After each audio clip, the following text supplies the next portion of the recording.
لیکن یہ کہ امام مہدی کی حکومت قائم کرنے کے لیے کون لوگ آئیں گے؟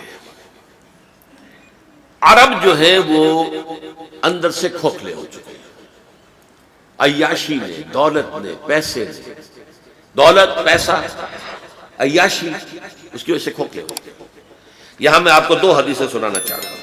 سنن ابن ماجہ کی روایت ہے حضرت ابو ہریرہ سے رضی اللہ تعالی عنہ، قال قال رسول اللہ صلی اللہ علیہ وسلم اذا وقعت الملاحم بعث اللہ بعثا من الموالی ہم اکرم العرب فرسا واجودہ سلاحا یوید اللہ بہم الدین، رواہ ابن ماجہ عن ابی ہریرہ رضی اللہ تعالی عنہ۔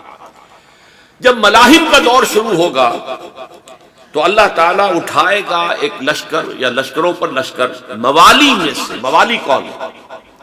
عربوں نے جب فتح کیا تھا اس پورے علاقے کو خلافت راشدہ کے دوران، اور پھر وہ لوگ جو ہے، ایک رائے تو یہ تھی کہ انہیں غلام بنایا جائے سارے آبادیوں کو، لیکن یہ کہ حضرت عمر کا اجتہاد تھا، اس کے مطابق جو ان کو غلام نہیں بنایا گیا تو وہ موالی کی حیثیت رکھتے ہیں۔ عربوں میں دم نہیں ہے، موالی میں سے لشکر اٹھیں گے کہ جو در حقیقت حضرت مہدی کی حکومت کو قائم کریں گے۔ دوسری حدیث سنیے عن عبداللہ ابن الحارث رضی اللہ تعالی عنہ، اور یہ ابن ماجہ کی روایت ہے، قال قال رسول اللہ صلی اللہ علیہ وسلم یخرج الناس من المشرق فیوطئون للمہدی یعنی سلطان، لشکر نکلیں گے، لوگ آئیں گے مشرق سے اور وہ حضرت مہدی کی حکومت کو جمائیں گے اور قائم کریں گے۔ اب ذرا نوٹ کیجئے کہ جزیرہ نما عرب کے مشرق میں کون سے ملک ہیں؟ تین: ایران، افغانستان، پاکستان۔ یہ تین سالڈ مسلم ممالک، مسلم آبادی اکثریت۔ ویسے تو یہ کہ آگے ہندوستان میں 20 کروڑ مسلمان ہیں، لیکن وہ 20 کروڑ جو ہے وہ تو 80 کروڑ کے اندر تحلیل ہو جاتے ہیں غیر مسلموں میں، لیکن یہاں جو معاملہ ہے یہ خالص اکثریت ہے۔ ان میں سے ایران کا معاملہ جہاں تک ہے، نمبر 1 یہ کہ وہ شیعہ عقائد کے حصار میں بند ہے، اس سے ادھر ادھر ہونا اس کے لیے ممکن نہیں۔ حدیث میں یہ بھی آتا کہ اصفہان سے 70,000 یہودی دجال کا ساتھ دیں گے۔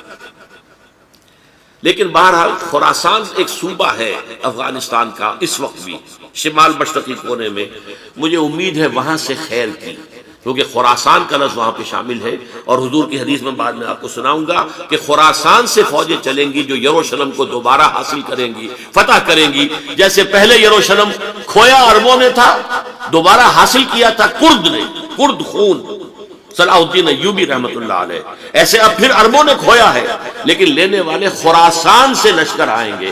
یخرج من خراسان رایات سود لا يردها شيء حتى تنصب بإيلیا، خراسان کے علاقے سے کالے علم لے کر لشکر چلیں گے جن کے رخ کو کوئی موڑ نہیں سکے گا جب تک کہ وہ جا کر یروشلم میں نصب نہ ہو جائے۔ اس کے بعد نام آتا ہے پاکستان کا۔ یہ ہے میری اور آپ کی داستان، اور یہ ہے سبب جس کی وجہ سے کہ میں آپ سے یہ گفتگو کر رہا ہوں۔ اصل میں تو کس لیے؟ محض ایک علمی استفادہ، محض اپنی بات آراء کو ظاہر کرنے کا شوق نہیں، بلکہ یہ کہ اپنی ذمہ داری ہم پہچانے کہ ہم کس مقام پر کھڑے ہیں۔ دیکھیے، اس پاکستان کے بارے میں یا ہندوستان کے بارے میں علامہ اقبال نے کہا تھا اپنے ترانہ ملی میں، میر عرب کو آئی ٹھنڈی ہوا جہاں سے، میرا وطن وہی ہے، میرا وطن وہی ہے۔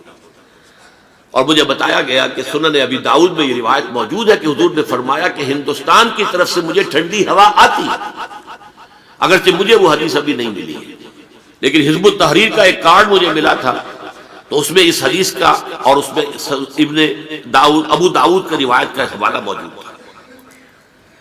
لیکن میں جو چیز آپ کو بتا چکا ہوں وہ یہ کہ الف ثانی کا پورا تجدیدی کارنامہ اس ہندوستان کی سرزمین میں ہوا۔ مجدد الف ثانی شیخ احمد سرندی، شاہ ولی اللہ دہلوی، سید احمد بریلوی، وہ تو ہمارے پاکستان میں آ کر جو ہے ان کا خون جذب ہوا ارض پاکستان میں۔ پھر شیخ الہند مولانا محمود حسن، تحریک خلافت چلی تو صرف ہندوستان میں چلی اور کہیں نہیں چلی۔ آزادی کی تحریک چلی پوری دنیا میں، وہ نیشنلزم کی بنیاد پر چلی، ملے نیشنلزم، عرب نیشنلزم، ترک نیشنلزم۔ ہمارے ہاں چلی تو اسلام کے نام پر، پاکستان کا مطلب کیا؟ لا الہ الا اللہ۔ پھر پاکستان قائم ہوا معجزے کے طور پر، بلکہ نازل ہوا ہے لیلۃ القدر میں، انا انزلناہ فی لیلۃ القدر، جیسے قرآن نازل ہوا لیلۃ القدر میں، یہ پاکستان بھی نازل ہوا لیلۃ القدر میں۔ اس کا برقرار رہنا ابھی تک معجزہ ہے. ہندو یہ سمجھتا تھا، کانگریس سمجھتی تھی کہ جھٹپٹ ختم ہو جائے. پھر یہ کہ اس کا قرارداد مقاصد کا پاس ہو جانا، مزید بھی اور اضافی دفعات دستور میں آ جانا، اب کمرشل انٹرسٹ کو ربا قرار دے کر حرام قرار دینا، یہ سارے لینڈ مارکس ہیں کہ جو اشارہ کر رہے ہیں کسی چیز کی طرف، معاملہ کدھر جا رہا ہے.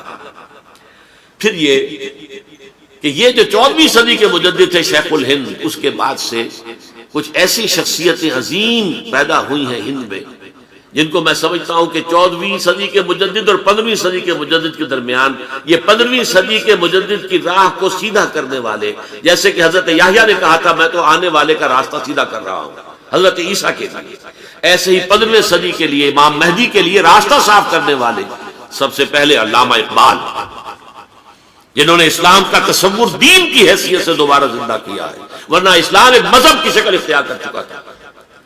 پھر مولانا مودودی، مولانا ابوالکلام آزاد حکومت الہیہ کے نعرے کے ساتھ میدان میں آئے.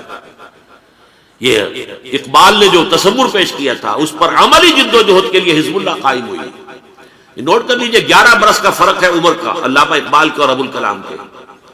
اور 1913 میں جب حزب اللہ قائم کیا اس وقت علامہ اقبال کی ملی شاعری اپنے عروج کو پہنچ چکی تھی. پھر یہ کہ علامہ اقبال کے بعد تعبیر جو ہے اس کام کی وہ ابوالکلام نے کی، لیکن روایتی علماء کی شدید مخالفت کی وجہ سے وہ بددل ہو کر چھوڑ گئے، کانگریس میں شامل ہو گئے، بساط جو ہے حزب اللہ کی انہوں نے لپیٹ دی.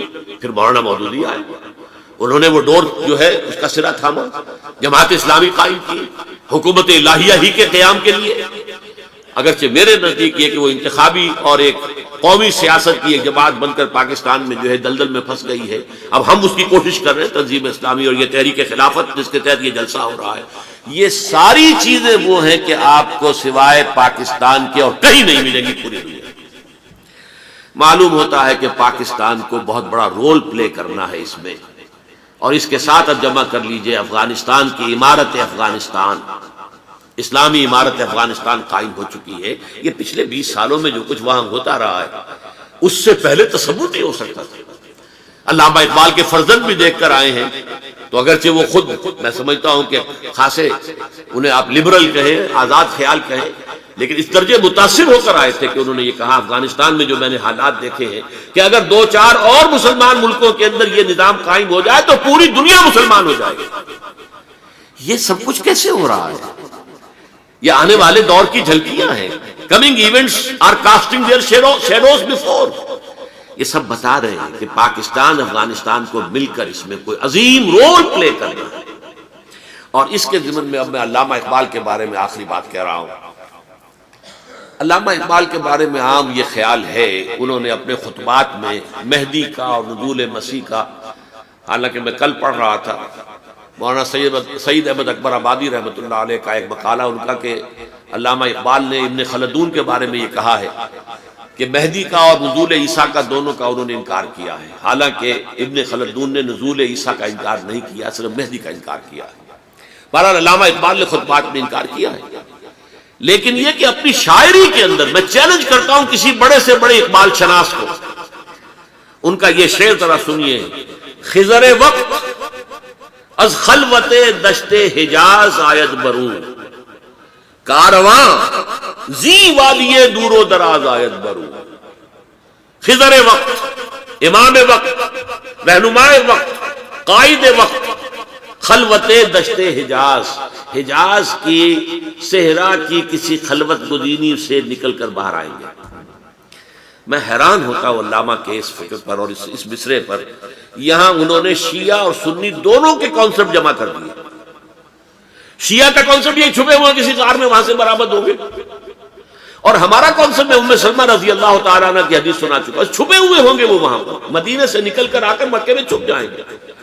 اس خانہ جنگی کی حالت میں لوگ ان کی طرف دیکھ رہے ہوں گے، سوچتے ہوں گے انہیں میدان میں آنا چاہیے، کوئی پارٹ پلے کرنا چاہیے، امت کی رہنمائی کرنی چاہیے، لیکن وہ چھپیں گے، وہ کارے ہوں گے، وہ اس ذمہ داری کو قبول نہیں کرنا چاہیں گے، جا کے چھپ جائیں گے مکے میں. وہاں سے مکے والے انہیں نکالیں گے اور وہ کارے ہوں گے، انہیں بالکل یہ پسند نہیں ہوگا کہ یہ ذمہ داری اٹھائیں.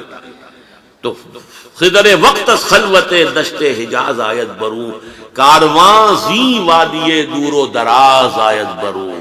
کارواں جو چلے گا ان کی مدد کے لیے اس وادی دور و دراز، اس زی عظیم وادی دور و دراز یہ وادی سندھ ہے. وادی سندھ جو ہے ہم سمجھتے ہیں کہ صرف یہ پاکستان اور پنجاب جو ہے یہ اس میں شامل ہے.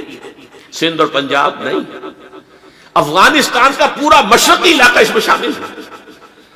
جیسے دریائے جہلم سندھ میں جا رہا ہے، جیسے دریائے گلگت سندھ میں آ کر ملتا ہے، جیسے دریائے چناب اور راوی اور جہلم اور یہ سب جا رہے ہیں اور آ رہے ہیں، اسی طرح دریائے کابل کہاں سے آ رہا ہے، دریائے گومل کہاں سے آ رہا ہے، ٹوچی کہاں سے آ رہا ہے. یہ سارا جو ہے ڈرین جو ہو رہا ہے ایسٹرن جو ہے پارٹ آف افغانستان، یہ سب وادی ہے. اس وادی کے یہ دو حصے ہیں، ایک حصہ جو ہے یہ ادھر پاکستان میں ہے اور اسی وادی کا دوسرا حصہ جو ہے وہ افغانستان میں ہے. کارواں زی وادی دور و دراز آیت برو، کارواں چلے گا یہاں سے. یخرج ناس من المشرق یؤتون للمہدی یعنی سلطان ہی، مشرق سے فوجیں چلیں گی کہ جو مہدی کی حکومت قائم کریں گی. اور یخرج من خراسان رایات و سود، اور خراسان سے سیاہ پرچم چلیں گے کہ جن کا رخ کوئی موڑ نہیں سکے گا، حتیٰ تنصب بیلیا، یہاں تک کہ وہ جا کر یروشلم کے اندر نصب ہو جائے گا. حضرات، میں ایک میری گفتگو کا حصہ باقی تھا لیکن میں اسے چھوڑ رہا ہوں، اس لیے کہ گلوبلائزیشن جو اس کی ہوگی، جو خلافت علی منہاج النبوہ کی تجدید کامل حضرت مہدی کے ہاتھوں عرب میں ہوگی، اس سے پہلے اس کے لیے محنت، کوشش، جد و جہد پاکستان اور افغانستان میں ہو چکی ہوگی جو اسے سپورٹ کرے گی اور وہاں جا کر حکومت قائم کرے گی. اس کے بعد گلوبلائزیشن کا جو مرحلہ اس کا ہے وہ حضرت مہدی کے ہاتھوں نہیں ہے، وہ حضرت عیسیٰ ابن مریم ان کے نزول کے بعد ہے، جن کے نزول کے بعد دجال کا خاتمہ ہوگا اور یہودیوں کا استحصال ہوگا. مسلمانوں پر بھی بڑی تکالیف عربوں پر آئیں گی، شدائد آئیں گے، لیکن یہ وہ میں حصہ ملتوی رکھتا ہوں کسی دوسری محفل اور کسی دوسری مجلس اور نشست پر.